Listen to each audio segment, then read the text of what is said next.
உன்னை உயர்த்துவேன். அவன் என்னிடத்தில் வாஞ்சியாய் இருக்கிறபடியால் அவனை விடுவிப்பேன். என் நாமத்தை அவன் அறிந்திருக்கிறபடியால் அவனை உயர்ந்த அடைக்கலத்திலே வைப்பேன். சங்கீதம் 91:14. என் நாமத்தை உயர்த்துகின்ற எந்த இடத்திலும் நான் வந்து உன்னை ஆசீர்வதிக்கின்ற தேவன். நீ தாழ்ந்திருப்பது என் சித்தமல்ல. என் நாமத்தை அறிந்திருக்கிற உன்னை உயர்ந்த அடைக்கலத்தில் வைத்து உயர்த்துவதே என் சித்தம். உன்னுடைய பாவமே உன்னை தாழ்த்துகிறது.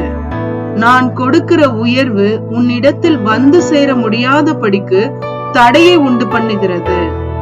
இன்று நீ உன் பாவத்தை அறிக்கையிட்டு என் சமூகத்தில் உன்னை தாழ்த்தும் போது நான் உன் பாவங்களை உனக்கு மன்னித்து உனக்கு தாமதிக்கின்ற உயர்வுகளை உனக்கு தருவேன்.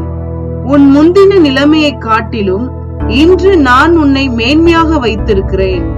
உன்னை இதனிலும் பெரிதானவைகளை காண செய்வேன்.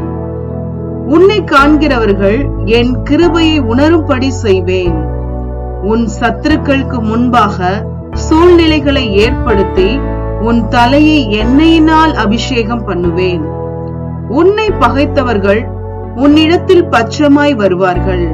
உன் தேவைகள் அனைத்தையும் நான் மகிமையாய் சந்திப்பேன். நீ என்னில் பரிசுத்தவானாய் வளருவாய். உன்னை காண்கிறவர்கள் உனக்குள் என்னை காணும்படி செய்வேன்.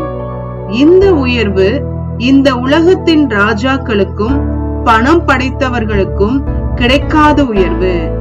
நான் உன்னை உயர்த்துவேன், நீ என்னை மகிமைப்படுத்துவாய். ஜெபம். பரிசுத்த பிதாவே, நீர் என்னை உயர்த்துகிற தேவனாய் இருக்கிறதற்காக உமக்கு நன்றி. நீர் என்னை உயர்த்தும் வரைக்கும் நான் காத்திருக்க எனக்கு கிருபை தாரும்.